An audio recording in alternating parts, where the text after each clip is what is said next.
کیسا سوال ہے؟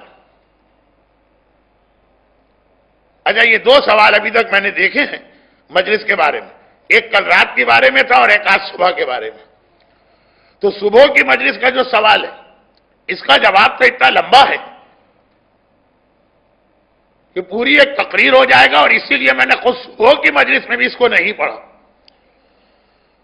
صبح کی مجلس میں یہ آیا تھا کہ معصومین نے، اب میں یہ اس طرح سے جواب دے رہا ہوں کہ وہ خواتین بھی جو صبح کی مجلس میں نہیں آ سکتی ان کی سمجھ میں بات آ جائے کہ بات کہی کیا جا رہی ہے، پوچھی کیا گئی۔ معصومین نے امام زمانہ کے ظہور کے لیے ہمیں 10,000 نشانیاں بتائیں، 10,000، لیکن یہ جتنی نشانیاں بتائیں فرمایا اس کے بعد میرا بیٹا ظاہر ہوگا۔ لیکن بات کسے کہتے ہیں؟ 2 دن بعد وہ بھی بات کہلائے گا، 2 سال بعد وہ بھی بات کہلائے گا، 50 سال بعد وہ بھی بات کہلائے گا۔ مثلا رسول خدا سے جب یہ بات پوچھی گئی تو پیغمبر نے کہا کہ وہ حکومت جو میرا بیٹا قائم کرے گا میرے بعد ہوگی۔ 1400 سال تو ہو چکے ہیں رسول خدا کو، مگر اس کو بھی بات تو کہیں گے۔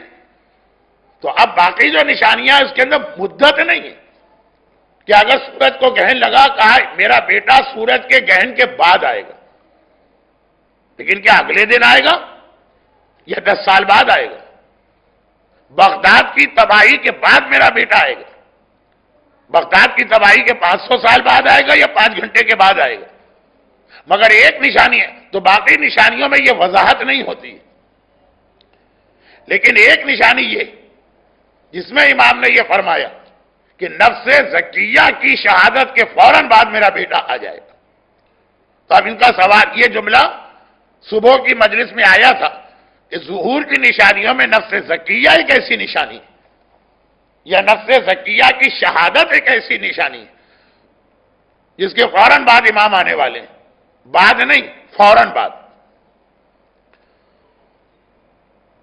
بلکہ بعض روایتوں میں ہے کہ معصومین نے یہ نشانی بتاتے ہوئے اپنے ہاتھ کی 2 انگلیاں ملا کے کہا کہ جیسے یہ 2 انگلیاں ایک دوسرے کے ساتھ ساتھ، اس طرح سے نفس زکیہ کی شہادت اور میرے بیٹے کا ظہور ساتھ ساتھ، باقاعدہ اشارے کے ذریعے بتایا کہ کتنا قریب ہوں گے یہ 2 واقعات۔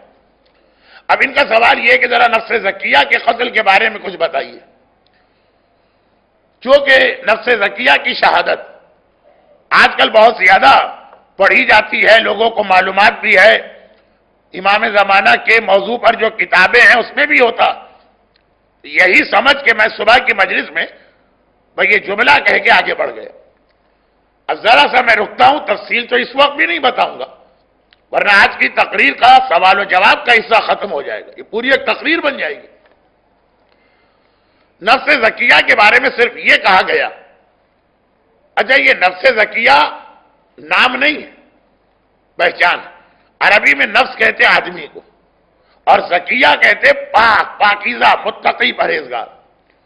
تو اس لفظ کا ترجمہ یہ ہوا کہ ایک انتہائی پاک اور پاکیزہ اور متقی انسان۔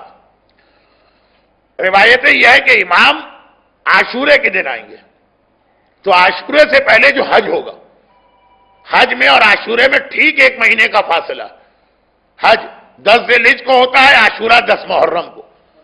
تو حج کے بعد ذی الحجہ کے مہینے کے آخر میں امام مکے میں آ چکے ہیں، امام کو مکے میں ظاہر ہونا، لیکن امام رہتے تو کہیں اور ہیں۔ تو آخری زمانے میں امام یعنی بالکل اپنے ظاہر ہونے سے 1 مہینے پہلے مکے آ جائیں گے۔ جیسے کبھی کبھار ایسا ہوتا کہ دنیا کے کسی بڑے دور کے علاقے میں ہم کو مجلس پڑھنے جانا، تو ہم 2 دن پہلے وہاں پہنچ جاتے ہیں احتیاطاً، امام مکے میں آ جائیں گے، اور ذی الحجہ کے آخر میں ایک انتہائی نیک اور متقی آدمی کو بھیجیں گے کہ جا کے خانہ کعبہ کے صحن میں کھڑے ہو کے میرے بارے میں اعلان کرو۔ اور جب وہ بیچارہ مرد مومن امام کے بارے میں کچھ کہنا چاہے گا، ایک دم سے مجمع اس پہ حملہ کر کے اتنے اس کے امام کے خلاف غصے میں ہوں گے کہ ایک دم خانہ کعبہ کے صحن میں اس پہ حملہ کریں گے، اسے زمین پہ اس طرح سے پچھاڑ کے گرائیں گے جیسے نعوذ باللہ بقرعید کی قربانی میں جانور کو گرایا جاتا، خانہ خدا کے دروازے کے بالکل سامنے اس کے گلے پہ چھری پھیریں گے اور اس کا خون بہتا ہوا خانہ کعبہ کے دروازے اور حجر اسود کے درمیان کی جگہ کو گیلا کرے گا، اور اس خون ناحق کو دیکھ کر اس انداز سے پروردگار غضبناک ہوگا کہ پھر اب امام کو حکم ملے گا کہ اب تم ظاہر ہو جاؤ اور ان تمام ظالموں کو سزا دو۔ یہ ہے نفس زکیہ کی شہادت کا مختصر واقعہ۔